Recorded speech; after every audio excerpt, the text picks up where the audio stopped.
10 hari suamiku menghilang, lalu kembali membawa wanita lain dan sebuah ancaman. Dia pikir dia raja karena membangun tahta di atas keringatku. Dia lupa, akulah fondasinya. Saat fondasi itu kutarik, dia akan runtuh kembali menjadi debu tak berharga.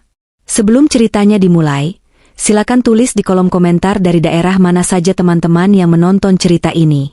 Jangan lupa like dan subscribe agar channel ini bisa semakin berkembang dan bisa mempersembahkan cerita yang lebih menarik lagi. Jam dinding besar di ruang tengah berdetak monoton, seolah mengejek kegelisahanku yang sudah memuncak. Jarum jam menunjuk angka 11 malam. Hujan di luar turun dengan deras, memukul kaca jendela besar rumah mewah kami tanpa ampun. Sudah 10 hari. 10 hari tanpa satu pun pesan, tanpa satu pun telepon. Suamiku, Rangga, menghilang begitu saja setelah berpamitan untuk perjalanan dinas ke Singapura. Awalnya aku mencoba berpikir positif. Mungkin dia sibuk melobi investor, mungkin sinyalnya buruk, atau mungkin ponselnya rusak. Namun, firasat seorang istri tidak pernah bisa dibohongi. Ada sesuatu yang tidak beres. Sesuatu yang busuk yang sedang menggerogoti pernikahan kami dari dalam. Aku duduk di sofa kulit impor yang dingin, memeluk lututku sendiri.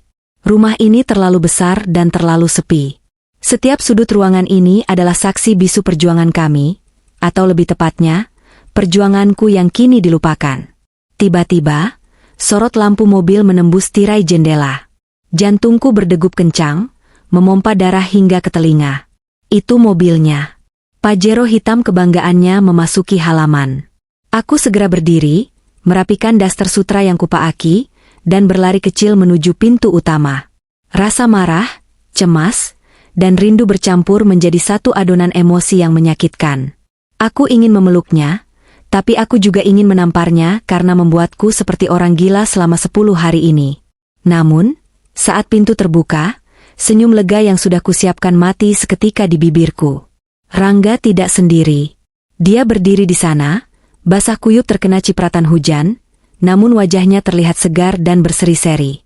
Di sebelahnya, merangkul lengannya dengan erat seolah tak ingin lepas, berdiri seorang wanita muda. Aku mengenalinya. Itu Bella, asisten pribadi Rangga yang baru bekerja 6 bulan terakhir. Gadis itu masih muda, mungkin baru 22 tahun, dengan wajah polos yang sering menipu banyak orang. Tapi malam ini, wajah polos itu menatapku dengan sorot kemenangan yang menjijikan. Tangan kanannya mengelus perutnya yang sedikit membuncit di balik dres ketat yang ia kenakan. "Mas." Suaraku tercekat. "Kamu kemana saja? Kenapa tidak ada kabar? Dan kenapa dia ada di sini malam-malam begini?" Rangga tidak menjawab pertanyaanku. Dia bahkan tidak repot-repot memelukku atau sekadar meminta maaf, karena telah membuatku khawatir setengah mati. Dia melangkah masuk, menarik Bella bersamanya, memaksaku mundur beberapa langkah. Aroma parfum pria bercampur dengan aroma manis parfum wanita yang asing menusuk hidungku. Itu bukan parfumku. Itu aroma pengkhianatan. Rangga menatapku. Tatapan itu bukan tatapan hangat seorang suami yang merindukan istrinya. Itu adalah tatapan seorang bos yang sedang melihat karyawan yang akan dipecat. Dingin, angkuh, dan penuh perhitungan. Dia membawaku kembali ke realitas pahit dengan suara baritonnya yang dulu selalu membuatku merasa aman. "Duduklah, Indira. Ada yang harus kita bicarakan," perintahnya tanpa basa-basi. Dia mendudukkan Bella di sofa tunggal dengan sangat hati-hati, seolah gadis itu adalah barang pecah belah yang sangat berharga, sementara aku dibiarkan berdiri mematung. "Mas, apa artinya ini?" tanyaku lagi, kali ini dengan nada yang lebih tinggi. Air mata mulai menggenang di pelupuk mataku, tapi aku menahannya sekuat tenaga. Aku tidak boleh menangis di depan mereka. Tidak sekarang. Rangga menghela napas panjang, lalu menatapku tajam. "Dengar baik-baik, Indira. Aku tidak mau berbasa-basi. 10 hari ini aku tidak di Singapura. Aku menemani Bella. Dia butuh ketenangan." "Menemani Bella?" ulangku, merasa dunia di sekelilingku mulai berputar. "Ya," jawab Rangga tegas.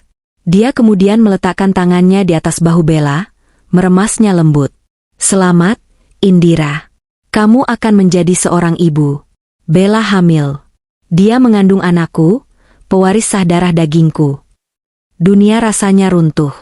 Lantai marmer di bawah kakiku terasa seperti lumpur hisap yang menarikku ke dalam kegelapan. Hamil? Anak Rangga? Selama 7 tahun pernikahan kami memang belum dikaruniai anak. Itu adalah titik terlemahku, luka yang selalu Rangga taburkan garam setiap kali kami bertengkar. Dan sekarang, dia membawa luka itu tepat ke hadapanku dalam wujud wanita lain. Kamu menghamilinya? Tanyaku lirih, suaraku bergetar hebat. Bella menunduk, pura-pura takut, tapi aku bisa melihat sudut bibirnya terangkat membentuk senyum sinis. Rangga, di sisi lain, justru membusungkan dadanya dengan bangga. Ya, dan karena kamu tidak becus memberiku keturunan, aku mencari wanita yang bisa. Bella membuktikan bahwa aku adalah laki-laki sejati, ujar Rangga dengan nada yang sangat menyakitkan. Sekarang dengarkan keputusanku. Aku tidak akan menceraikanmu, karena itu akan merusak citra perusahaanku di mata publik. Tapi, kamu harus menerima Bella. Aku menatapnya tak percaya. Maksudmu? Rangga melangkah maju, mendekatkan wajahnya ke wajahku. Aroma alkohol samar tercium dari napasnya. Kamu harus menerimanya jadi istri kedua. Dia akan tinggal di rumah ini. Kamu harus merawatnya dan nanti merawat bayi itu seperti anakmu sendiri. Anggap saja ini penebusan dosamu karena gagal menjadi istri yang sempurna. Kamu gila, Mas, teriakku. Aku tidak sudi. Keluarkan dia dari rumahku sekarang juga. Rumahmu? Rangga tertawa keras, tawa yang menggema mengerikan di ruang tamu yang luas itu. Sadar diri, Indira. Semua ini milikku. Rumah ini, mobil di luar, perusahaan, uang di rekening, semuanya hasil kerja kerasku. Kamu itu cuma parasit yang beruntung dinikahi olehku. Jangan berani-berani membantahku. Dia mencengkeram rahangku dengan kasar, memaksaku menatap matanya yang nyalang. Kalau kamu menolak, atau kalau kamu berani menyakiti Bella sedikit saja, kupastikan hidupmu hancur. Aku akan menceraikanmu tanpa sepeser pun harta gono gini. Aku akan membuatmu menggelandang di jalanan seperti pengemis. Kamu tahu siapa aku, Indira? Aku Rangga, CEO Rangga Group. Aku bisa membeli hukum dan aku bisa menghancurkan siapa saja, termasuk kamu. Rasa sakit di rahangku tidak sebanding dengan rasa sakit di hatiku. Namun, di tengah badai emosi yang meluluh lantakan jiwaku itu, ada satu kepingan kesadaran yang tetap menyala. Rangga lupa satu hal. Rangga lupa siapa yang sebenarnya membangun kerajaan yang ia banggakan itu. Dia lupa siapa yang begadang bermalam-malam mengerjakan proposal saat dia tertidur pulas. Dia lupa siapa yang menjual harga diri demi mendapatkan pinjaman modal pertama. Tanganku yang gemetar perlahan mengepal di sisi tubuh. Tanpa sepengetahuan Rangga, tangan kananku yang satu lagi meraba saku dasterku. Di sana, ponselku sedang dalam mode merekam suara. Aku sudah menyalakannya sejak melihat mobilnya masuk gerbang, sebuah kebiasaan waspada yang entah kenapa muncul malam ini. Setiap kata ancaman, setiap pengakuan perzinahan, semuanya terekam dengan jernih. Aku menarik napas dalam-dalam, menekan rasa jijik yang naik ke tenggorokan. Aku harus bermain cantik. Jika aku meledak sekarang, aku akan kalah. Rangga sedang di atas angin, dia merasa tak tersentuh. Biarkan dia merasa begitu. Biarkan dia terbang tinggi sebelum aku menghempaskannya ke tanah. Dengan perlahan, aku melepaskan cengkeraman tangannya dari wajahku. Aku menatap Bella, lalu kembali menatap Rangga. Aku memaksakan sebuah senyum tipis, senyum yang terasa pahit namun perlu. Baik, Mas, kataku dengan suara yang kubuat sedatar mungkin. Jika itu maumu, aku akan menerima Bella. Rangga tampak terkejut sesaat. Tidak menyangka aku akan menyerah secepat itu.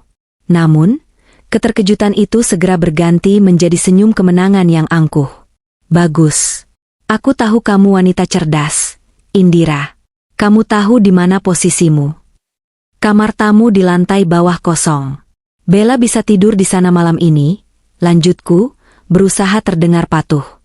Bukan kamar tamu, sela Bella tiba-tiba. Suaranya manja dan dibuat-buat. Mas Rangga bilang aku boleh tidur di kamar utama. Kasur di kamar tamu terlalu keras. Tidak bagus buat bayi kita, Mas. Darahku mendidih. Kamar utama adalah tempat paling pribadi bagiku. Tempat di mana aku menghabiskan 7 tahun melayani Rangga. Dan sekarang pelacur kecil ini ingin mengambilnya? Aku menatap Rangga, berharap dia masih punya sedikit akal sehat. Tapi harapanku sia-sia.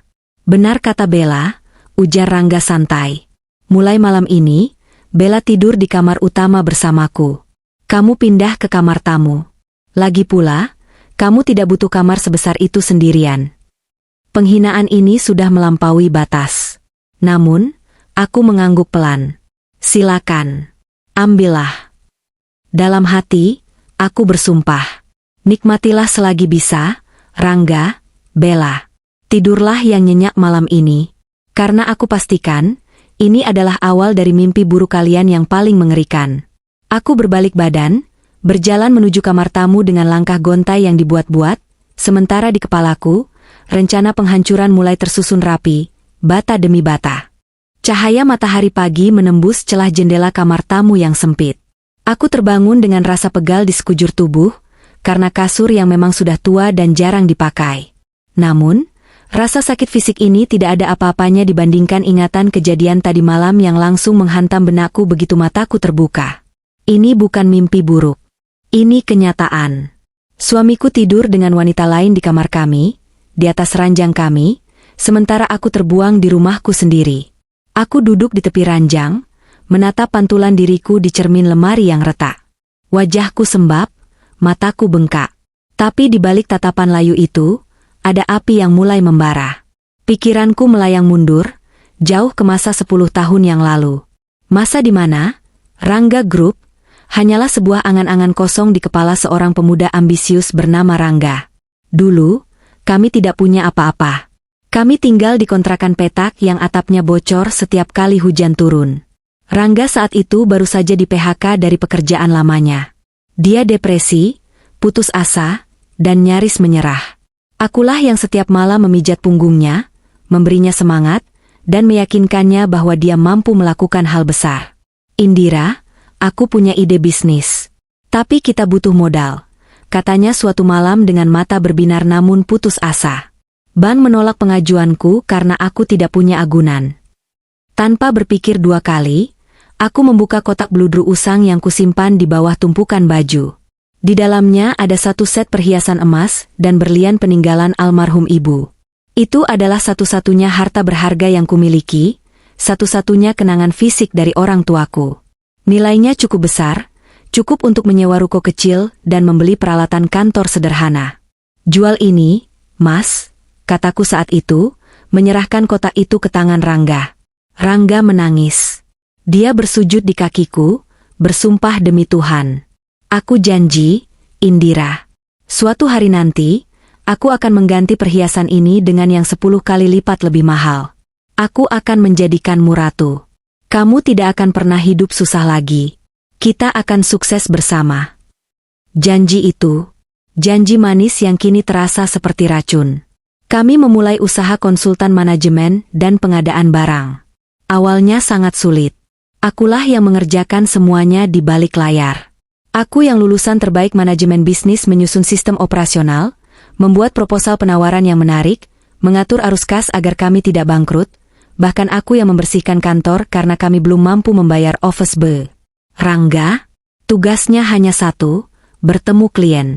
Dia punya wajah tampan dan kemampuan bicara yang memukau. Dia adalah wajah perusahaan, tapi akulah otak dan jantungnya. Tahun ketiga, usaha kami mulai menanjak drastis. Kami mendapatkan kontrak besar dari pemerintah. Uang mulai mengalir deras. Saat itulah perubahan Rangga dimulai, perlahan tapi pasti. Sayang, kamu di rumah saja ya, katanya suatu pagi saat aku bersiap ke kantor. Perusahaan sudah stabil. Kita sudah bisa bayar manajer profesional. Aku tidak mau kamu capek. Istri bos itu harusnya menikmati hidup. Belanja, ke salon, arisan. Biar aku yang pusing urusan kantor. Awalnya aku menolak. Perusahaan itu adalah bayiku juga. Tapi Rangga terus mendesak dengan alasan kesehatan dan program hamil. Dia memanipulasi rasa bersalahku karena belum juga hamil. Mungkin kita belum punya anak karena kamu terlalu stres bekerja. Indira, turutlah kata suami kalau mau berkah. Akhirnya aku luluh. Aku mundur dari operasional harian. Aku menyerahkan kursiku kepada orang-orang baru yang direkrut Rangga. Dan itulah kesalahan terbesarku. Kebohongan inti yang ditanamkan Rangga. Dia tidak ingin aku istirahat. Dia ingin menjauhkanku dari akses kontrol. Dia ingin menjadi penguasa tunggal. Sejak aku dirumahkan, Rangga semakin jarang berdiskusi soal bisnis. Setiap kali aku bertanya soal keuangan, dia akan menjawab dengan nada tinggi, "Kamu tidak usah pusing. Uang bulananmu kan lancar? Cukup itu saja yang kamu tahu." Dan puncaknya adalah 10 hari yang lalu. Aku harus ke Singapura, Din. Ada investor kakap yang mau masuk. Ini kesempatan besar buat kita ekspansi ke Asia Tenggara. Pamitnya sambil mengecup keningku buru-buru. Koper mewahnya sudah disiapkan sopir. Aku mempercayainya.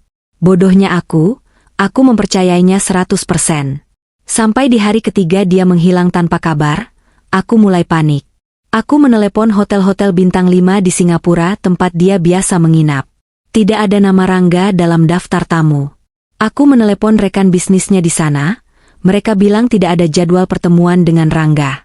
Rasa curiga menuntunku untuk melakukan sesuatu yang selama ini kuhindari, memeriksa hal-hal pribadi. Aku berhasil membuka laptop lama Rangga yang tertinggal di rumah. Sinkronisasi emailnya masih aktif. Di sanalah aku menemukan kebenaran yang menyakitkan. Bukan tiket pesawat ke Changi yang kutemukan di kotak masuk emailnya, melainkan tiket penerbangan business class ke Denpasar, Bali. 2 tiket. Satu atas nama Rangga, dan satu lagi atas nama Bella Anggita. Ada juga reservasi villa privat di Ubud selama 10 hari dengan request khusus, paket honeymoon romantis. Total tagihan yang tertera di sana mencapai ratusan juta rupiah, dan yang membuat dadaku sesak adalah metode pembayarannya, kartu kredit perusahaan. Dia tidak sedang bekerja keras demi masa depan kami. Dia sedang berlibur, bersenang-senang, bercinta dengan asistennya di atas uang yang kami kumpulkan dengan darah dan air mata, sementara aku di sini, di rumah, mendoakan keselamatannya, berpuasa sunnah agar urusannya dilancarkan. Suara ketukan pintu membuyarkan lamunanku. Pintu kamar tamu terbuka tanpa izin. Muncul wajah yang paling tidak ingin kulihat pagi ini. Ibu mertua, Bu Lestari. Dia datang pagi-pagi sekali, sepertinya Rangga sudah memberitahunya kabar gembira itu.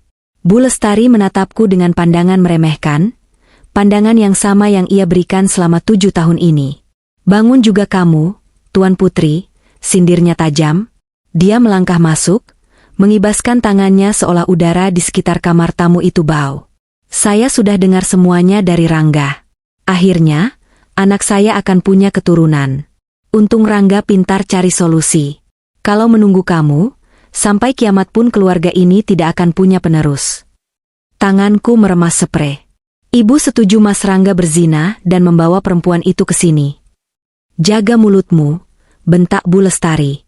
"Rangga itu laki-laki sukses. Wajar kalau dia butuh lebih dari satu wanita, apalagi istri pertamanya mandul sepertimu. Bella itu wanita subur, dia membawa berkah. Harusnya kamu bersyukur Rangga tidak membuangmu ke jalanan. Tugasmu sekarang layani Bella. Dia sedang hamil cucu laki-lakiku, jangan sampai dia stres gara-gara muka masamu itu." "Ibu." "Sudah, jangan banyak alasan," potong Bu Lestari. "Sekarang ke dapur. Buatkan sarapan yang bergizi buat Bella. Dia minta bubur ayam buatan rumah, bukan beli. Cepat, jangan malas." Bu Lestari berbalik dan pergi, meninggalkan pintu terbuka lebar. Aku bisa mendengar suara tawa manja Bella dari arah ruang makan, disahuti tawa renyah Rangga. Mereka sedang menikmati pagi yang indah di atas penderitaanku. Aku bangkit berdiri. Napasku memburu, tapi pikiranku jernih.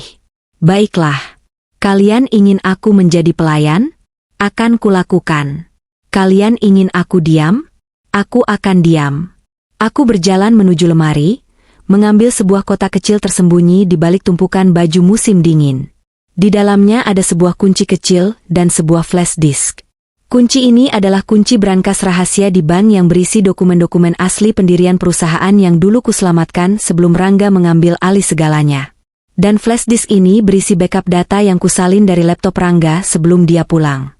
Aku menatap cermin sekali lagi, menghapus sisa air mata di pipi. Wajah wanita lemah itu sudah hilang. Kalian pikir aku sudah habis? Bisikku pada bayanganku sendiri. Kalian salah besar. Permainan baru saja dimulai, dan kali ini, akulah yang memegang kendalinya. Aku melangkah keluar kamar menuju dapur, siap menyajikan sarapan pertama untuk kehancuran mereka. Pagi itu di meja makan, aku meletakkan mangkuk bubur ayam panas di hadapan Bella. Uapnya mengepul, membawa aroma kaldu gurih yang seharusnya menggugah selera. Namun, bagi mataku, pemandangan di depanku sungguh menjijikkan. Rangga duduk di ujung meja, tersenyum lebar sambil mengusap kepala Bella seolah wanita itu adalah pencapaian terbesarnya. Bella sendiri menatapku dengan sorot mata meremehkan, seolah aku adalah pelayan yang baru saja mereka pekerjakan, bukan istri sah yang membangun rumah tempat mereka bernaung. Kurang asin, Mbak, komentar Bella setelah satu suapan, tanpa rasa bersalah. Dia bahkan tidak memanggilku, Kak, atau Ibu, melainkan panggilan untuk asisten rumah tangga. Makan saja, jangan banyak protes. Itu sudah dibuatkan, sahutku datar, lalu berbalik menuju wastafel untuk mencuci panci bekas masak.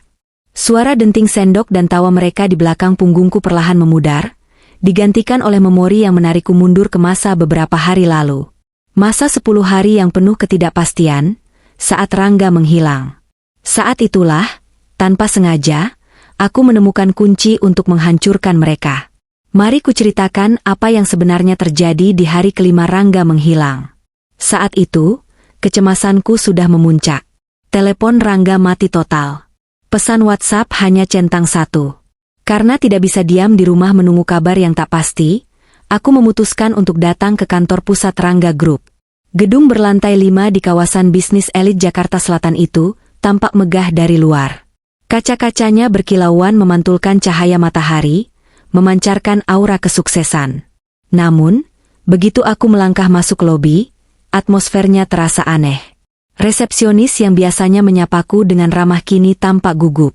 Beberapa staf yang berpapasan denganku menunduk, menghindari kontak mata. Bisik-bisik yang terhenti tiba-tiba saat aku lewat membuat bulu kuduku meremang. Ada sesuatu yang mereka sembunyikan. Aku langsung naik ke lantai 4, area direksi. Tujuanku bukan ruangan Rangga, melainkan ruangan Vina, manajer keuangan kami. Vina adalah pegawai lama. Dia masuk saat perusahaan ini baru mulai berkembang. Aku tahu dia orang yang jujur, tapi belakangan ini dia terlihat sering tertekan. Tanpa mengetuk, aku membuka pintu ruangan Vina. Wanita berkacamata tebal itu terlonjak kaget.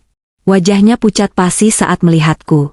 Di mejanya berserakan tumpukan berkas yang berantakan, dan yang lebih mengejutkan, dia sedang menangis sambil memasukkan beberapa dokumen ke dalam mesin penghancur kertas. Bu Indira, suaranya bergetar. Dia buru-buru mematikan mesin penghancur kertas dan berdiri dengan canggung. Ibu kok kesini? Pak Rangga kan sedang dinas luar. Aku menutup pintu ruangan dan menguncinya dari dalam. Vina semakin pucat. Vina, jangan bohong padaku, kataku tegas sambil mendekat ke mejanya. Di mana Rangga? Dan apa yang sedang kamu hancurkan itu? Vina diam, air matanya menetes semakin deras. Tubuhnya gemetar hebat. Aku memegang bahunya, menatap matanya dalam-dalam. Vina, kamu tahu aku yang merekrutmu dulu. Aku tahu kamu orang baik. Kalau ada masalah, bicara padaku. Tapi kalau kamu menyembunyikan kejahatan Rangga, kamu juga akan terseret saat kapal ini karam. Kata-kataku sepertinya menembus pertahanannya. Vina merosot duduk kembali ke kursinya, menutupi wajah dengan kedua tangan, dan menangis tergugu. Maafkan saya, Bu. Saya takut. Pak Rangga mengancam akan memecat saya dan memastikan saya tidak bisa kerja dimanapun kalau saya buka mulut. Buka mulut soal apa? Desakku. Dengan tangan gemetar, Vina menarik sebuah laci terkunci di bawah mejanya. Dia mengeluarkan sebuah buku besar dan sebuah hard disk eksternal. Ini laporan keuangan asli, Bu. Yang selama ini dilaporkan ke ibu dan ke pajak adalah laporan yang sudah dipoles. Isak Vina. Pak Rangga, dia menarik uang perusahaan dalam jumlah yang tidak masuk akal selama setahun terakhir. Aku membuka buku itu. Mataku terbelalak melihat deretan angka yang ditandai merah. Pengeluaran operasional khusus, begitu tulisannya. Tapi jumlahnya miliaran. 5 miliar? Tanyaku tak percaya. Untuk apa uang sebanyak ini? Bukan untuk operasional, Bu, jawab Vina lirih. Itu untuk gaya hidup. Pembelian apartemen di Kemang atas nama Bella Anggita, pembelian mobil mewah, dan biaya perjalanan ke Bali yang sekarang sedang berlangsung. Mereka tidak ke Singapura, Bu. Mereka di Bali. Jantungku seperti berhenti berdetak. Jadi selama ini, bukan hanya perselingkuhan fisik, tapi perampokan. Rangga merampok uang perusahaan yang kami bangun bersama untuk membiayai pelacurnya. Dan bukan cuma itu, Bu, lanjut Vina, kali ini suaranya lebih pelan, seolah takut dinding bisa mendengar. Pajak. Pak Rangga memerintahkan saya untuk memanipulasi laporan pajak PPN dan PPh Badan. Kita menggelapkan pajak hampir 8 miliar rupiah selama 2 tahun terakhir. Kalau ini ketahuan kantor pajak, perusahaan akan dibekukan, aset disita, dan direksi bisa dipenjara.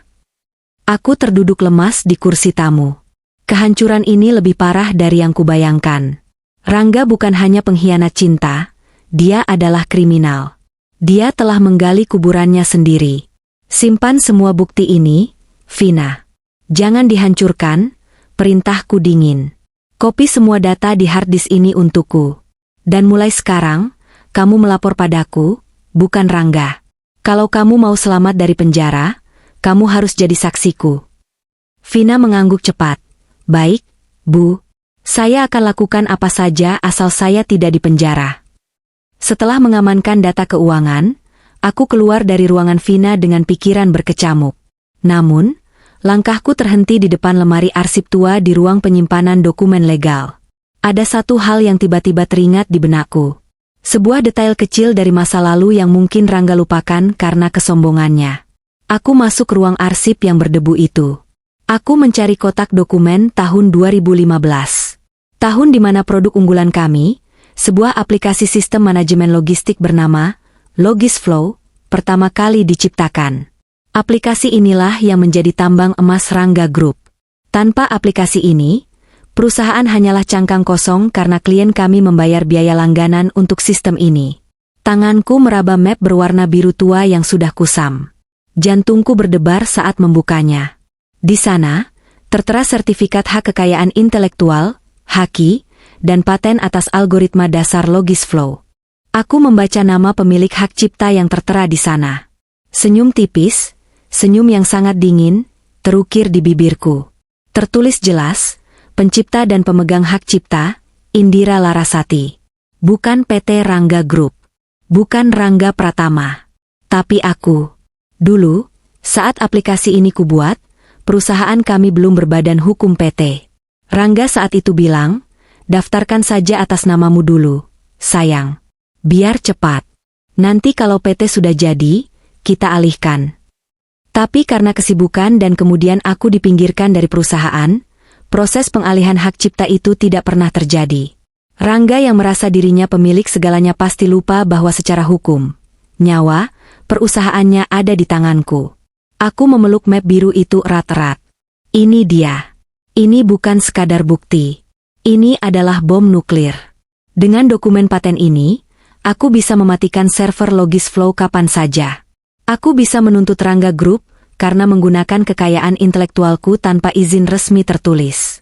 Aku bisa menarik lisensinya dan membuat perusahaan itu lumpuh total dalam hitungan detik. Rangga mungkin punya jabatannya, punya kursi CEO-nya, dan punya gundik yang sedang hamil. Tapi aku punya tombol penghancur dunianya. Kembali ke masa kini, di dapur yang dingin. Aku menatap punggung Rangga yang sedang tertawa lebar. Dia tidak tahu bahwa di balik daster lusuh yang kupakai, di balik sikap diamku yang dia anggap sebagai kekalahan, aku sedang memegang belati yang siap menikam tepat di jantung kesombongannya. Tambah lagi dong buburnya, teriak Bella dari meja makan. Aku menarik napas panjang, lalu berbalik dengan wajah datar. Sebentar, Nikmatilah buburmu, Bella. Nikmatilah tawa kalian. Karena saat aku menarik pelatuknya nanti, kalian bahkan tidak akan sempat memohon ampun. Menerima Bella di rumah ini adalah ujian kesabaran tingkat dewa. Wanita itu seolah diciptakan Tuhan khusus untuk menguji batas kewarasanku. Sejak pagi tadi, permintaannya tidak masuk akal.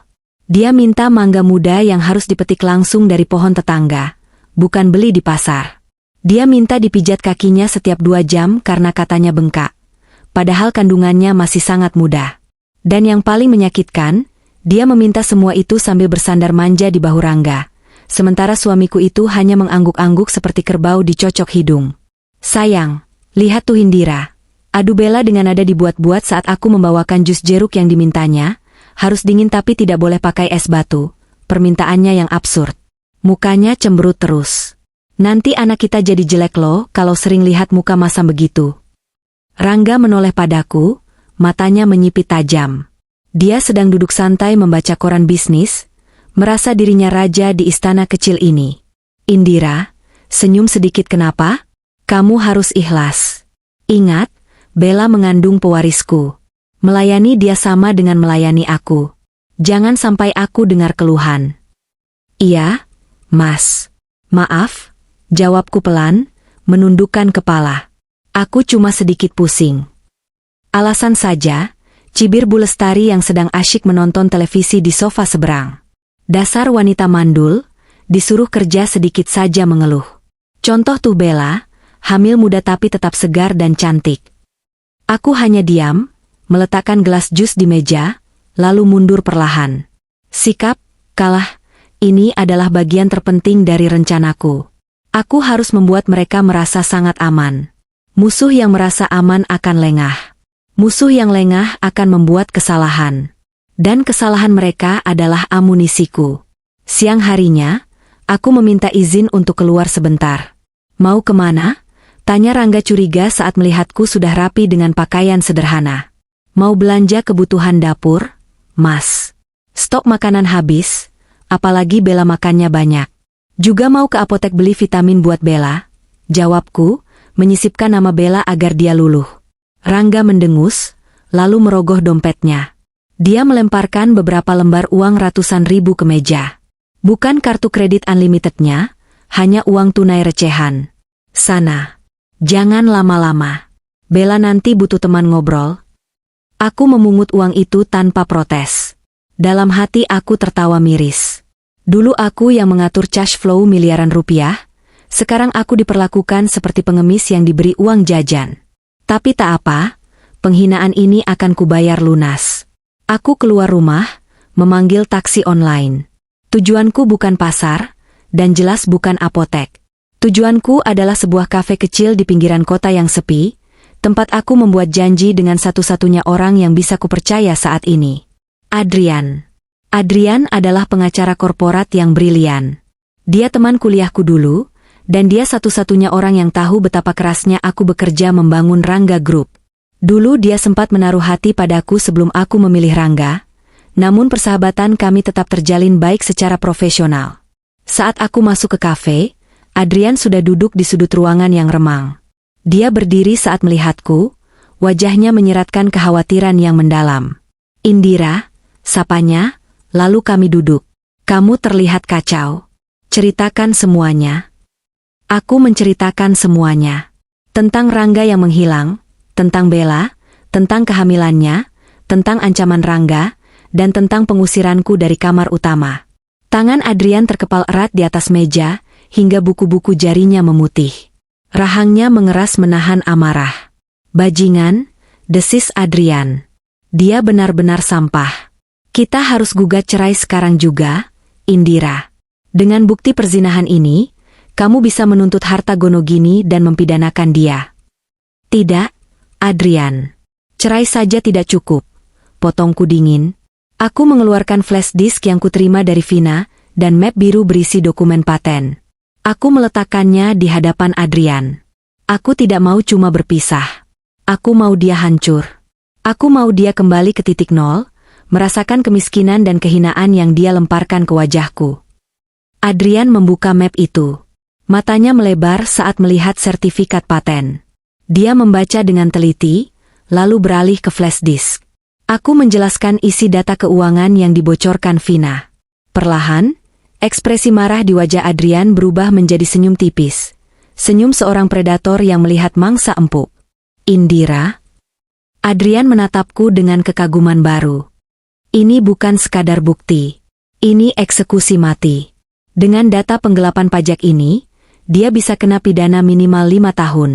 Dan dengan paten ini, ya Tuhan, perusahaan itu ilegal beroperasi tanpa izinmu. Kamu bisa menuntut ganti rugi atas setiap rupiah yang mereka hasilkan selama 7 tahun ini. Aku ingin kamu siapkan semuanya. Adrian, pintaku.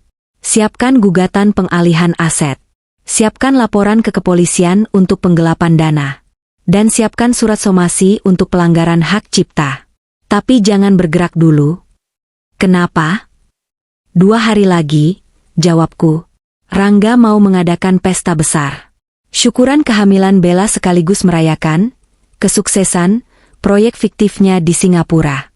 Dia mengundang semua kolega bisnis, investor, bahkan kompetitor. Dia mau pamer. Adrian mengangguk, mengerti arah pikiranku.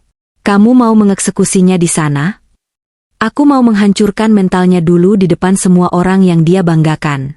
Setelah itu, baru kita hancurkan dia secara hukum dan finansial. Aku butuh kamu datang ke pesta itu. Bawa polisi jika perlu untuk penangkapan di babak akhir. Aku akan siapkan audit forensik untuk memperkuat bukti Vina, kata Adrian mencatat cepat di tabletnya. Tapi kamu harus hati-hati, Indira. Kalau Rangga tahu kamu memegang kartu ini sebelum hari H, dia bisa nekat. Dia bisa melakukan kekerasan fisik. Dia tidak akan tahu. Di matanya, aku hanyalah istri bodoh yang pasrah, jawabku yakin. Setelah menyusun strategi detail selama 1 jam, aku bergegas pulang. Aku mampir ke pasar sebentar untuk membeli barang-barang alibi agar Rangga tidak curiga. Sesampainya di rumah, suasana sedang ramai. Ternyata Rangga memanggil event organizer untuk mendekorasi rumah.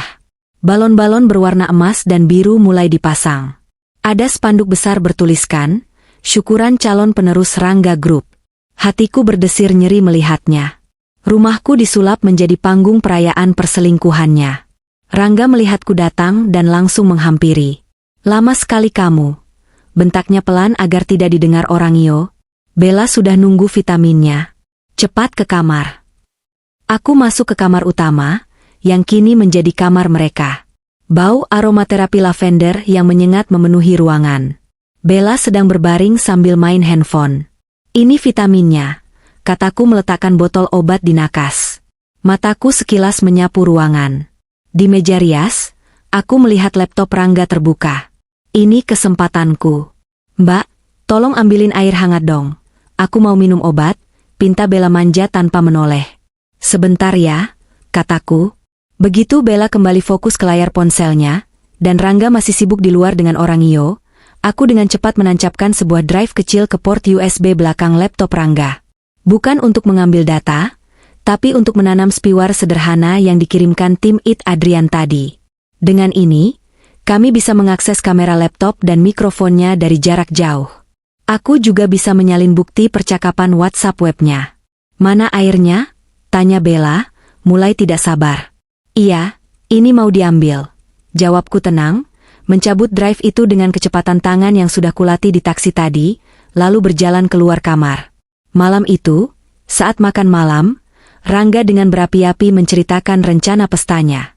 "Semua orang penting akan datang lusa," katanya dengan mata berbinar. "Pak Gunawan, investor dari Singapura itu juga akan datang. Aku akan kenalkan Bella sebagai istriku. Kamu, Indira, tugasmu nanti mengurus catering di dapur. Jangan keluar ke ruang tamu kalau tidak dipanggil. Aku tidak mau orang-orang bingung melihat ada 2 istri. Penampilanmu juga kucel, bikin malu." "Iya, Mas," jawabku sambil menyendok nasi. "Aku akan di dapur saja." "Bagus," kata Bu Lestari menimpali. "Memang tempatmu di belakang. Biar Bella yang mendampingi Rangga. Dia cantik, muda, pantas jadi istri CEO." Aku mengunyah makananku pelan-pelan. Rasanya hambar. Tapi di dalam kepalaku, aku sudah membayangkan skenario lusa. Di saat Rangga mengangkat gelas untuk bersulang, di saat dia merasa berada di puncak dunia, aku akan menarik karpet di bawah kakinya. Aku menatap Rangga, Bella, dan Bu Lestari bergantian. Nikmatilah makan malam terakhir kalian sebagai keluarga terhormat. Karena lusa, kalian akan menjadi tontonan paling memalukan dalam sejarah bisnis kota ini. Panggung sudah siap, aktor sudah di tempat, dan aku, sutradara dari kehancuran ini, sudah tidak sabar menunggu tirai dibuka. Hari yang dinanti-nantikan Rangga akhirnya tiba. Pesta syukuran kehamilan Bella sekaligus perayaan fiktif kesuksesan proyek Singapura digelar dengan sangat mewah di rumah kami. Sejak pagi buta, kesibukan sudah melanda setiap sudut rumah. Tim catering berlalu lalang membawa nampan-nampan perak berisi hidangan kelas atas, dekorator sibuk merangkai ribuan bunga lili putih dan mawar merah di seluruh ruangan, dan para pelayan tambahan membersihkan lantai marmer hingga mengkilap seperti cermin. Rangga benar-benar totalitas untuk acara ini. Dia ingin menunjukkan kepada dunia bahwa dia adalah raja, dan Bella adalah ratu barunya. Sementara aku diperlakukan tak ubahnya kepala pelayan di rumahku sendiri. Pagi itu, Rangga melempar seragam pelayan berwarna hitam putih ke arahku saat aku sedang menyapu teras. Pakai ini nanti malam, perintahnya tanpa menatap mataku. Aku tidak mau kamu berbaur dengan tamu-tamu VIP dengan baju lusuhmu itu. Tugasmu memastikan gelas tamu tidak pernah kosong dan piring kotor segera diangkat. Mengerti? Aku memungut seragam itu dengan hati yang terasa seperti disayat sembilu. Baik, Mas, jawabku singkat. Bella, yang sedang didandani oleh makeup artis terkenal di ruang tengah, tertawa kecil. Duh, Mas, kasihan lomba Indira. Masa mantan istri bos jadi pelayan? Tapi ya sudahlah. Hitung-hitung sadar diri sama posisinya sekarang, ujarnya dengan nada mengejek yang ditutupi desahan manja. Bu Lestari ikut menimpali sambil memilih perhiasan mana yang akan dia pakai. Perhiasan yang dibeli Rangga menggunakan uang perusahaan, tentu saja. Biar dia tahu rasa. Selama ini dia cuma ongkang-ongkang kaki di rumah sementara kamu kerja keras. Rangga, sekarang gantian. Aku membawa seragam itu ke kamar belakang, tempat di mana barang-barang kau ditumpuk. Tapi, aku tidak berniat memakainya. Di dalam lemari pakaian lamaku yang belum sempat mereka bongkar, tergantung sebuah gaun malam berwarna navy blue berbahan sutra, elegan dan berkelas, yang kubeli sendiri setahun lalu namun belum pernah kupakai karena Rangga selalu melarangku tampil menonjol. Malam ini, gaun itu akan melihat dunia. Malam pun tiba. Mobil-mobil mewah mulai memadati halaman parkir. Tamu-tamu penting berdatangan, kolega bisnis, investor, hingga pejabat daerah. Mereka disambut oleh Rangga yang tampil gagah dengan setelan jas Italia, menggandeng Bella yang mengenakan gaun champagne ketat yang menonjolkan perut buncitnya. Mereka tampak seperti pasangan sempurna di mata orang awam. Kilatan lampu kamera fotografer sewaan tak henti-hentinya mengabadikan momen kemesraan palsu itu. Aku mengawasi dari balik tirai dapur, menunggu saat yang tepat. Jantungku berdegup kencang, bukan karena takut, tapi karena adrenalin yang memuncak. Adrian sudah memberiku kode lewat pesan singkat bahwa dia sudah berada di antara para tamu, menyamar sebagai perwakilan firma hukum, siap menyaksikan pertunjukan ini. Acara dimulai dengan sambutan Rangga di panggung kecil yang didirikan di ruang utama. Dia memegang mikrofon dengan percaya diri, wajahnya berseri-seri penuh kesombongan. Selamat malam, Bapak dan Ibu sekalian, suaranya menggema lewat pengeras suara. Terima kasih telah hadir di malam istimewa ini. Malam ini saya ingin merayakan dua anugerah besar. Pertama, kesuksesan Rangga Group menembus pasar Singapura, dan kedua, anugerah yang lebih personal, kehadiran calon putra mahkota saya dari wanita yang sangat saya cintai, Bella. Tepuk tangan riuh membahana. Bella tersipu malu, melambai-lambaikan tangannya seperti selebriti. Bella adalah inspirasi saya, lanjut Rangga. Dia yang mendampingi saya melewati masa-masa sulit belakangan ini, memberi saya semangat saat saya lelah bekerja siang malam demi perusahaan. Kebohongan itu membuat perutku mual. Bekerja siang malam? Dia bermaksud bercinta siang malam di Bali. Dan sebagai bentuk rasa syukur, kata Rangga lagi, saya ingin memutar sebuah video perjalanan cinta kami dan dedikasi Bella selama ini. Lampu ruangan diredupkan. Semua mata tertuju pada layar proyektor besar di belakang panggung. Ini adalah isyaratku. Aku keluar dari dapur, bukan lewat pintu samping, tapi lewat pintu utama yang terhubung ke ruang tengah. Aku tidak memakai seragam pelayan. Aku mengenakan gaun sutra navy blueku, rambutku kusanggul rapi dengan tusuk konde emas, dan wajahku kupoles makeup tipis namun tegas. Aura otoritasku kembali. Aku berjalan membelah kerumunan tamu yang terkejut melihat penampilanku. Mereka mengenalku sebagai Indira, istri Sahrangga yang jarang terlihat namun dihormati karena kecerdasanku dulu. Saat operator bersiap menekan tombol play untuk video Rangga, aku memberikan sinyal pada Adrian. Dengan kemampuan yang ia miliki, dia telah meretas sistem Bluetooth proyektor itu 5 menit yang lalu. Layar menyala. Tapi bukan video romantis berisi foto USG bayi yang muncul. Gambar pertama yang muncul di layar raksasa itu adalah sebuah Invoice Hotel Bintang 5 di Ubud, Bali. Tertera jelas, Presidential Suite, 10 malam, total 150 juta rupiah. Hening. Suasana pesta yang tadinya riuh mendadak senyap. Rangga menoleh ke layar, matanya membelalak. Apa ini? Siapa yang? Belum sempat dia berteriak, gambar berganti. Foto Rangga dan Bella sedang berjemur di tepi kolam renang privat, tertawa sambil memegang gelas koktail. Tanggal di foto itu tertera jelas, 10 hari yang lalu. Hari di mana Rangga pamit padaku untuk perjalanan dinas penting ke Singapura. Bisik-bisik mulai terdengar di antara para tamu. Loh, katanya ke Singapura melobi investor? Itu kan asistennya? Jadi selama ini? Bukankah itu tanggal saat karyawannya demo minta kenaikan gaji? Gambar berganti lagi. Kali ini lebih fatal. Foto Bella sedang memamerkan tas Hermes barunya di Instagram Story, yang diambil dari arsip close friend yang bocor, disandingkan dengan bukti transfer dari rekening perusahaan PT Rangga Group ke butik tas mewah senilai 500 juta rupiah. Caption di bukti transfer itu tertulis, biaya operasional, entertainment klien. Suara bisik-bisik berubah menjadi gumaman keras.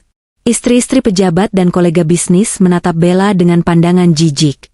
Di lingkaran sosialita, menjadi simpanan mungkin masih bisa ditoleransi secara diam-diam, tapi menjadi pencuri uang perusahaan untuk gaya hidup adalah dosa sosial yang tak termaafkan. Rangga panik. Wajahnya merah padam. Dia berlari ke arah operator, berteriak, "Matikan! Matikan sekarang!" Siapa yang melakukan ini? Operator yang bingung mencoba mematikan laptop, tapi sistemnya terkunci. Video terus berlanjut.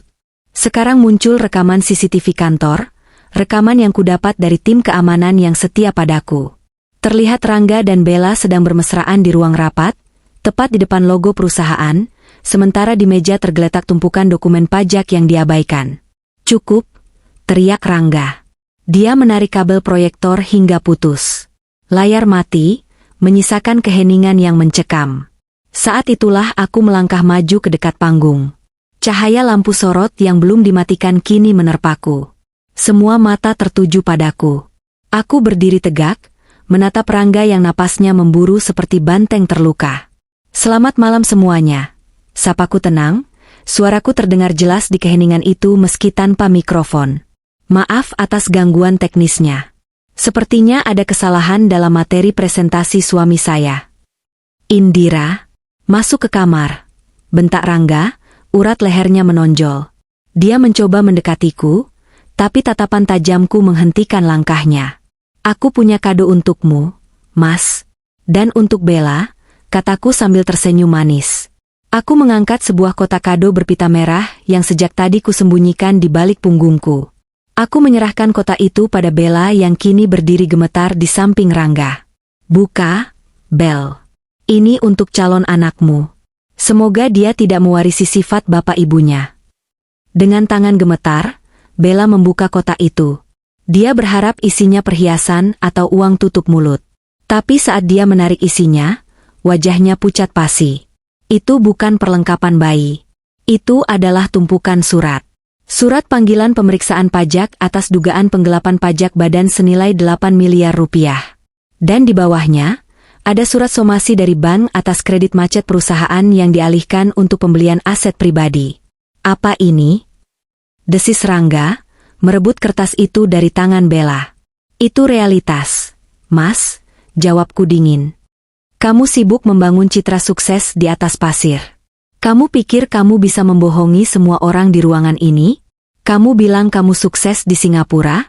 Investor mana yang mau menanam modal pada CEO yang mencuri uang perusahaannya sendiri untuk babi moon dengan sekretarisnya? Aku berbalik menghadap para tamu. Bapak-bapak, ibu-ibu, terima kasih sudah datang. Saya sarankan Anda semua memeriksa kembali kontrak kerjasama Anda dengan Rangga Group. Karena mulai besok, manajemen akan mengalami perubahan besar. Para tamu mulai mundur. Satu persatu mereka meninggalkan ruangan tanpa berpamitan pada Rangga. Istri Pak Gunawan, investor utama, meludah kecil ke arah kaki Bella sebelum pergi. Menjijikkan. Pelakor dan pencuri. Bella menangis histeris. Dia memegangi perutnya. Mas, mereka menghinaku. Mas, lakukan sesuatu. Rangga berdiri mematung di tengah ruangan yang mulai kosong. Pesta megahnya hancur lebur. Harga dirinya diinjak-injak di depan semua orang yang ingin dia kagumi.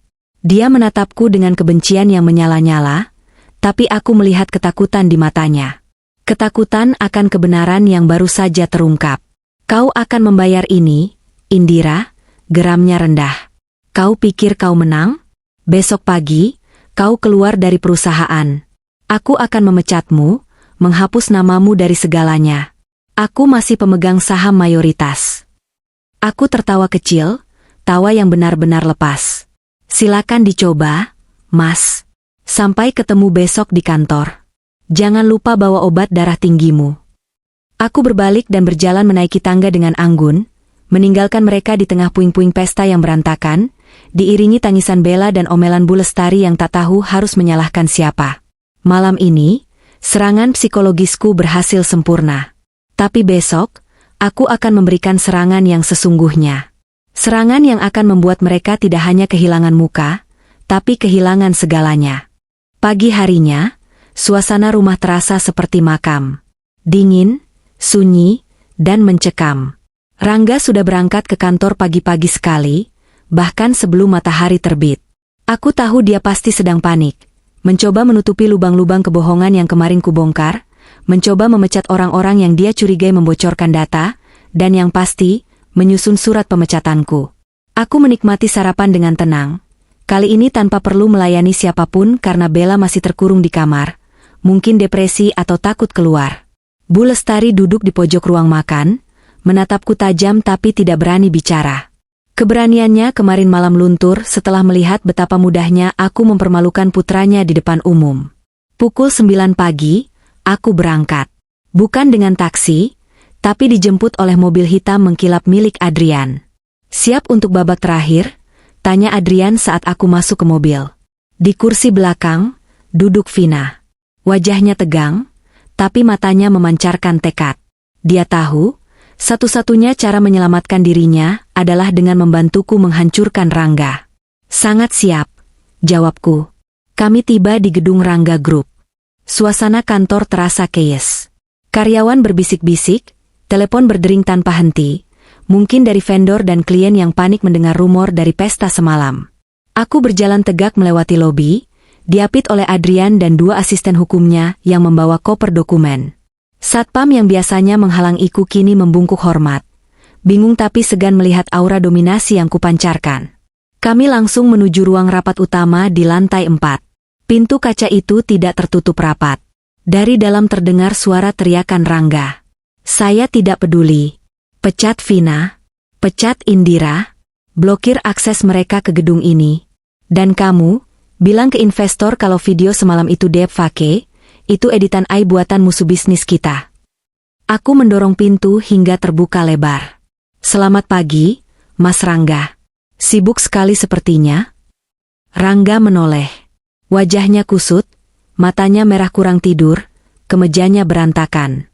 Di sampingnya duduk Bella, yang entah kenapa ikut ke kantor, dan pengacara pribadinya yang tampak kebingungan. Berani-beraninya kau datang ke sini, teriak Rangga. Dia menggebrak meja. Satpam, usir wanita ini. Mulai hari ini, Indira Larasati dipecat dari jabatan komisaris dan dilarang menginjakan kaki di properti Rangga Group. Satpam yang muncul di pintu ragu-ragu. Mereka melihatku, lalu melihat Rangga. "Tunggu dulu," potong Adrian dengan suara baritonnya yang tenang namun mengintimidasi. Dia melangkah maju, meletakkan tas kerjanya di meja rapat. "Sebelum Anda mengusir klien saya, Pak Rangga, ada baiknya Anda membaca ini." Adrian mengeluarkan sebuah dokumen tebal dengan kop surat resmi Direktorat Jenderal Kekayaan Intelektual. Dia melemparnya ke hadapan Rangga. "Apa ini?" Rangga menyambar dokumen itu dengan kasar. "Itu adalah sertifikat paten dan hak cipta atas algoritma dasar, Logisflow. Sistem inti yang menjalankan seluruh operasional klien perusahaan ini," jelas Adrian lantang, agar seluruh direksi yang ada di ruangan itu mendengar. Pemegang hak cipta tunggalnya adalah Indira Larasati, bukan PT Rangga Group.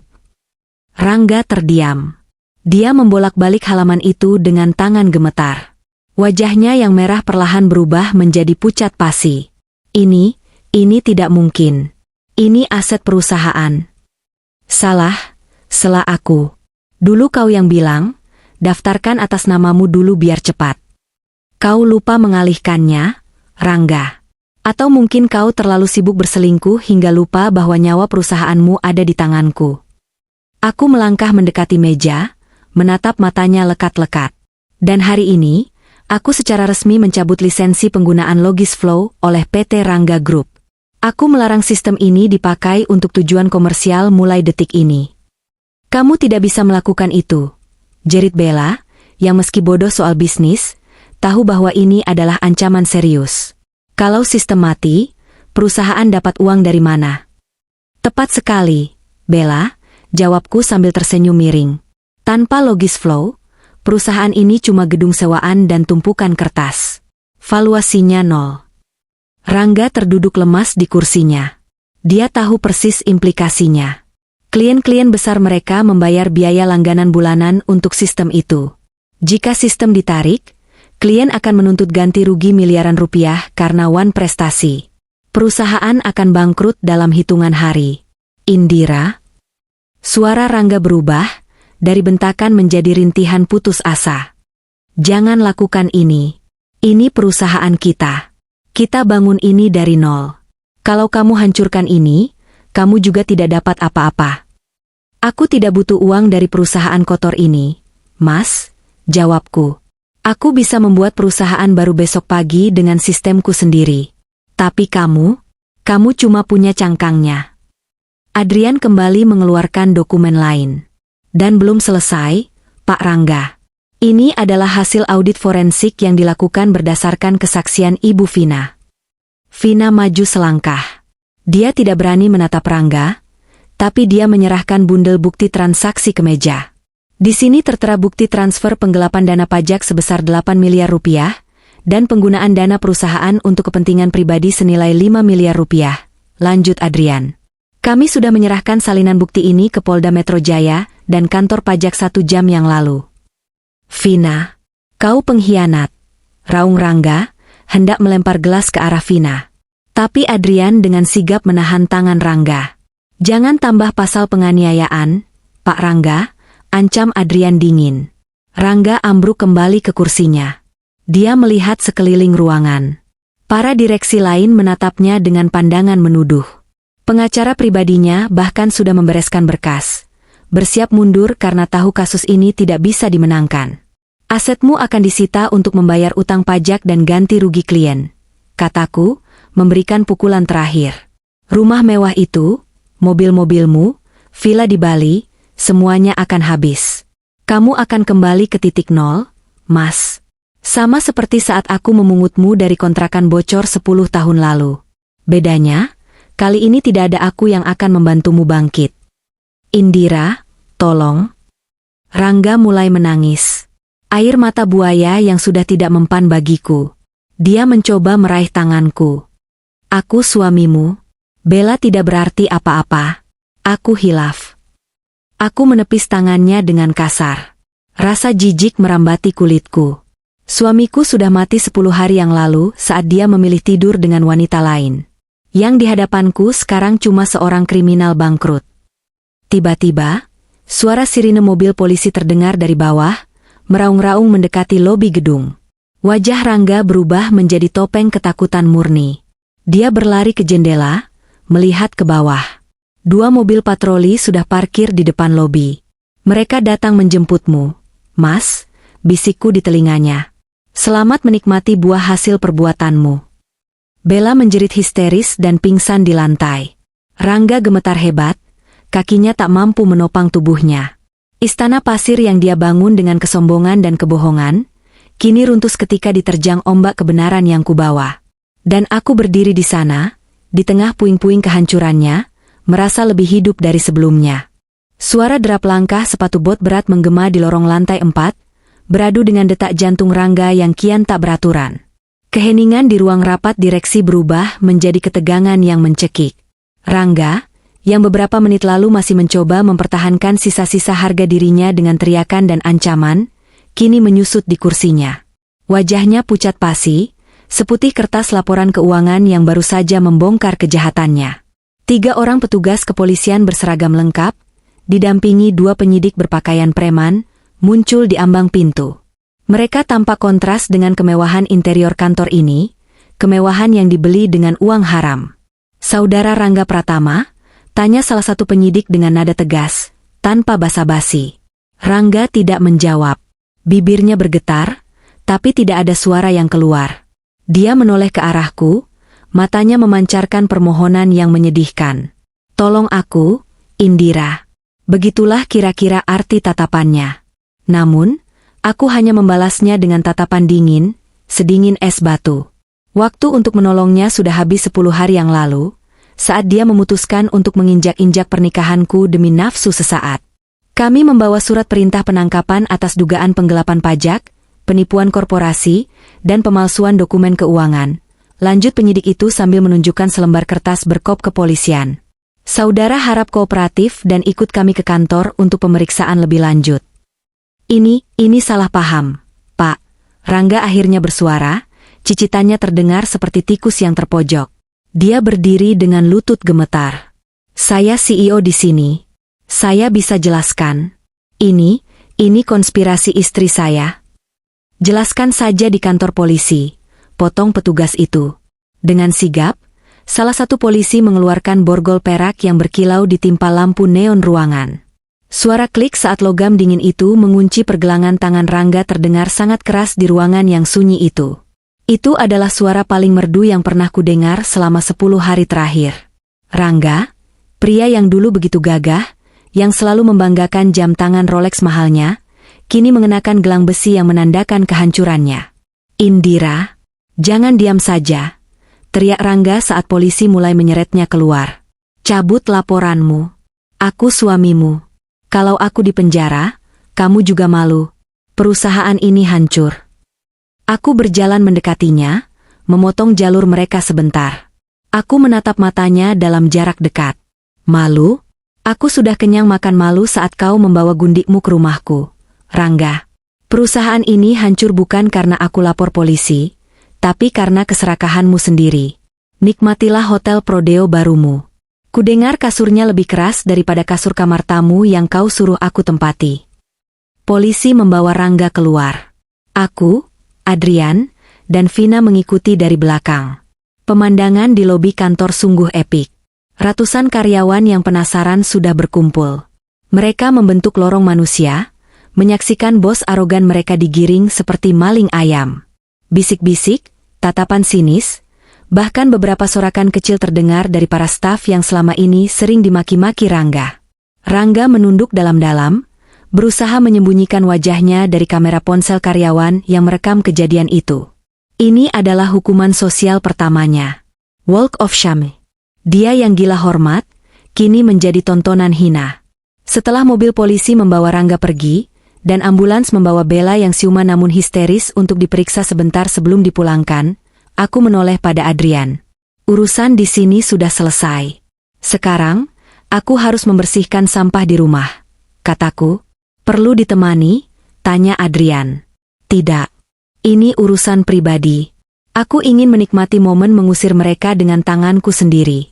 Jawabku. Aku pulang ke rumah menggunakan taksi, membiarkan Adrian mengurus penyitaan aset kantor. Sesampainya di kompleks perumahan elit kami, hari sudah siang bolong. Matahari bersinar terik, seolah mendukung niatku untuk membakar habis sisa-sisa masa laluku. Begitu sampai di depan gerbang, aku melihat mobil dinas kantor yang mengantar Bella baru saja pergi. Berarti Bella sudah di dalam. Aku menarik napas panjang, mengumpulkan energi. Ini adalah babak terakhir penghakiman hari ini. Aku masuk ke rumah dengan langkah lebar. Pintu depan tidak terkunci. Di ruang tengah, aku menemukan pemandangan yang kacau. Bella sedang menangis sesenggukan di sofa, sementara Bu Lestari, ibu mertuaku, sedang mondar-mandir dengan wajah panik sambil memegang telepon, mungkin mencoba menghubungi Rangga yang ponselnya sudah disita polisi.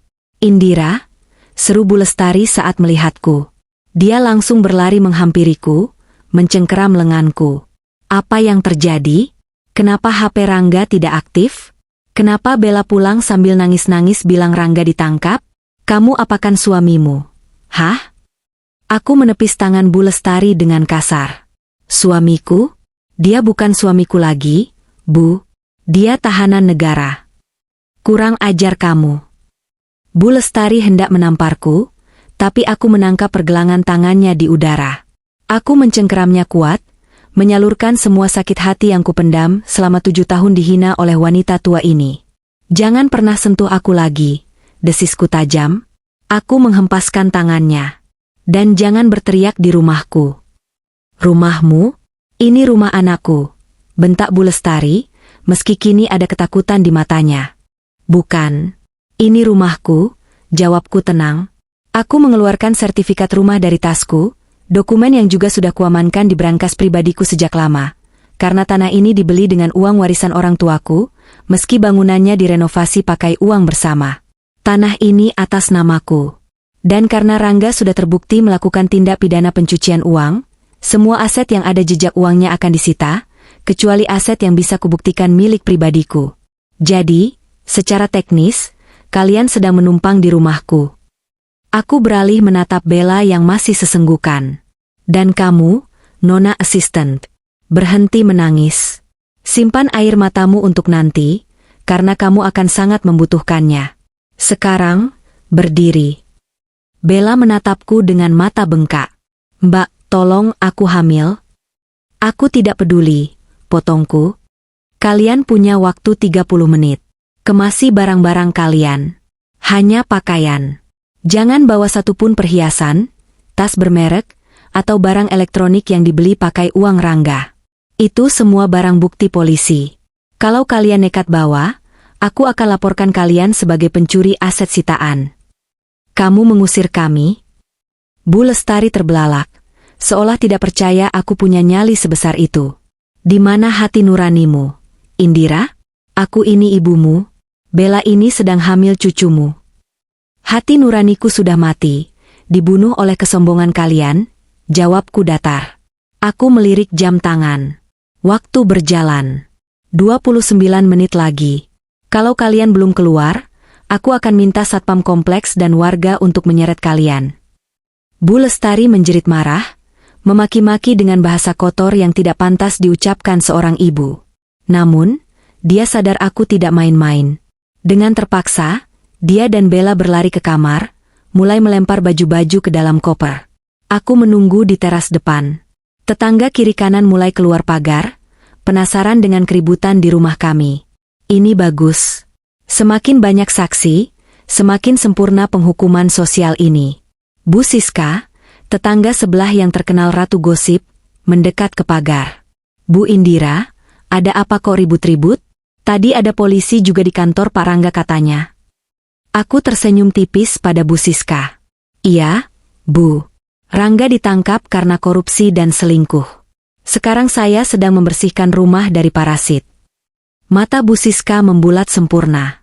Dalam hitungan menit, kabar itu pasti sudah menyebar ke seluruh grup WhatsApp warga kompleks. 30 menit berlalu. Bu Lestari dan Bella keluar menyeret 2 koper besar. Wajah mereka sembab dan merah. Bella tampak kepayahan membawa koper berat dengan perut buncitnya, tapi Bu Lestari yang egois bahkan tidak membantunya. "Periksa koper mereka," perintahku pada satpam kompleks yang sudah kupanggil. Satpam itu, Pak Asep, dengan canggung membuka koper mereka di teras. "Jangan sentuh barang-barangku," jerit Bella. Tapi Pak Asep menurutiku. Di dalam koper Bella, terselip kotak perhiasan dan jam tangan mahal. "Keluarkan," perintahku. "Itu dibeli pakai uang perusahaan." Pak Asep mengambil kotak itu. Bella menangis histeris, mencoba merebutnya, tapi aku menahannya. "Kau mau keluar dengan baju di badan, atau mau keluar ke kantor polisi menyusul Rangga?" ancamku. Bella langsung diam. Setelah penjarahan, barang bukti selesai, aku menunjuk gerbang yang terbuka. Di luar, puluhan tetangga sudah berkumpul menonton. Mereka berbisik-bisik, menunjuk-nunjuk perut Bella dan wajah Bu Lestari. "Silakan," kataku sambil merentangkan tangan ke arah jalanan panas. "Angkat kaki dari rumahku. Dan jangan pernah kembali.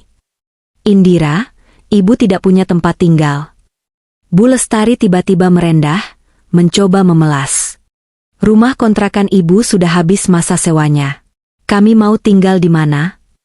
"Itu bukan urusanku," jawabku dingin.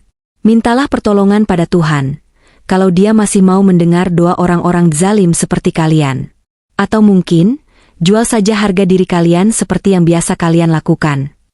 Dasar menantu durhaka, kau akan kualat." Sumpah serapah Bu Lestari kembali keluar saat dia menyadari air mata buayanya tidak mempan. Mereka berdua menyeret koper keluar gerbang diiringi tatapan jijik para tetangga. Suara cibiran terdengar jelas. "Itu pelakornya ya? Ih, masih muda kok mau sama suami orang. Ibunya juga sama aja, malah dukung anaknya zina. Rasain, sekarang diusir." Aku berdiri di ambang pintu, melihat punggung mereka menjauh, tertatih-tatih di bawah terik matahari, tanpa mobil mewah, tanpa supir, tanpa kehormatan. Langit yang cerah terasa begitu melegakan. Aku menghirup udara dalam-dalam. Udara kebebasan. Rumah ini akhirnya bersih. Bau pengkhianatan itu perlahan hilang, berganti dengan aroma harapan baru yang bersih dan suci. Aku menutup pintu gerbang besi itu dengan bantingan keras yang bergema, menutup buku kehidupan lamaku selamanya. 6 bulan kemudian, pemandangan dari lantai 30 gedung pencakar langit di kawasan Sudirman ini sungguh menakjubkan. Langit Jakarta yang biasanya kelabu, hari ini tampak biru cerah di mataku. Di bawah sana, mobil-mobil terlihat seperti mainan kecil yang berlarian di jalur yang telah ditentukan. Aku menyesap Earl Grey tea hangat dari cangkir porselenku, menikmati hening yang mahal ini di ruangan CEO baruku. Di pintu kaca, tertulis dengan huruf emas elegan, Il Corp, Integrated Logistics Solutions. Ya, aku tidak butuh waktu lama untuk bangkit. Tepat sehari setelah Rangga ditangkap, aku mendirikan perusahaanku sendiri. Dengan reputasiku sebagai otak asli di balik kesuksesan Logisflow, klien-klien lama Rangga Group berbondong-bondong pindah padaku. Mereka tahu siapa yang sebenarnya bekerja, dan mereka tidak mau berurusan dengan perusahaan yang CEO-nya meringkuk di penjara. Pintu ruanganku diketuk. Adrian masuk dengan setelan jas rapi dan senyum lebar yang selalu menular. Kini dia bukan lagi sekadar pengacaraku, tapi partner bisnisku. Aku memberinya 20% saham sebagai tanda terima kasih atas loyalitas dan kecerdasannya. "Selamat siang, Bu Bos," sapanya jenaka, meletakkan sebuah map tebal di mejaku. "Laporan kuartal kedua.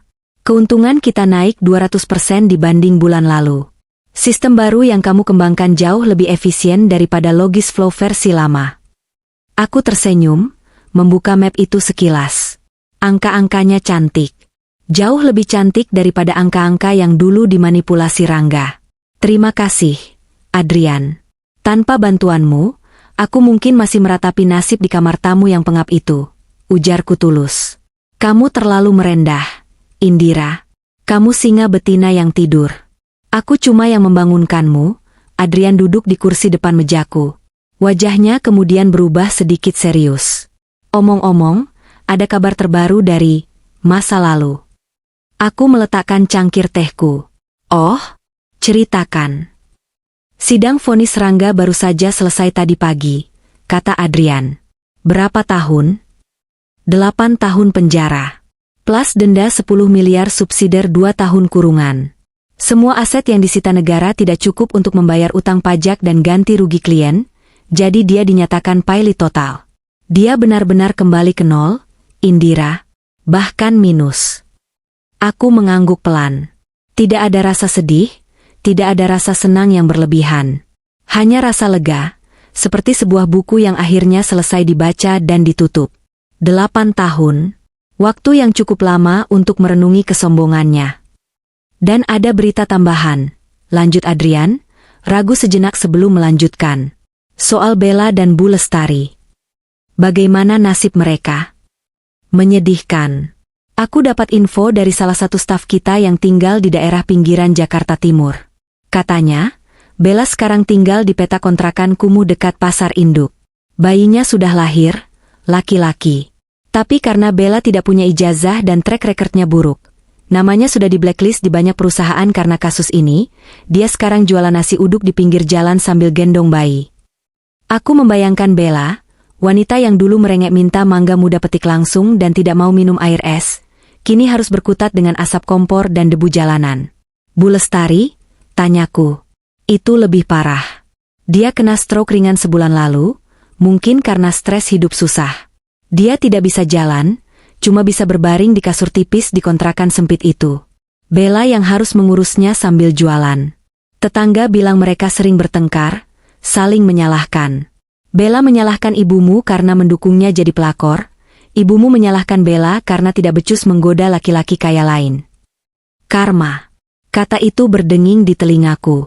Dulu mereka tertawa di atas penderitaanku, makan enak dari uang hasil keringatku, dan menghinaku mandul. Sekarang, anak pembawa berkah, yang mereka banggakan lahir ke dunia dalam kemiskinan, menjadi beban bagi ibunya yang tidak siap, dan neneknya yang sakit-sakitan. Cukup adil, gumamku. Mau mengunjungi mereka? Atau Rangga? Tawar Adrian. Aku menggeleng tegas. Tidak. Untuk apa? Melihat sampah yang sudah kubuang? Tidak, Adrian. Aku tidak punya waktu untuk menengok ke belakang. Masa depanku terlalu cerah untuk dikotori oleh bayang-bayang masa lalu. Aku berdiri, berjalan menuju jendela besar itu lagi. Kulihat pantulan wajahku di kaca. Indira yang sekarang berbeda dengan Indira 6 bulan lalu. Gurat lelah dan kesedihan di mataku sudah hilang, digantikan oleh binar ketegasan dan kedamaian.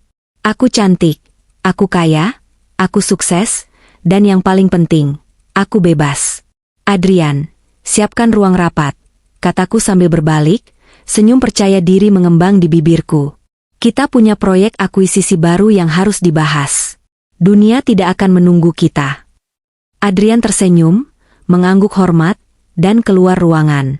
Aku kembali duduk di kursi kebesaranku, mengambil pulpen emas di atas meja, dan mulai menandatangani dokumen-dokumen penting. Di luar sana, di suatu sudut kota yang kumuh, mungkin Rangga sedang menatap jeruji besi, dan Bella sedang menangis mengipasi nasi uduknya yang tak laku. Tapi di sini, di puncak menara gading yang kubangun dengan tanganku sendiri, hidup berjalan dengan indah. Aku telah membuktikan kata-kataku. Aku menemani dia membangun dari nol hingga sukses, dan aku memastikan dia kembali ke nol kehilangan semuanya. Misi selesai. Sekarang, saatnya aku hidup untuk diriku sendiri.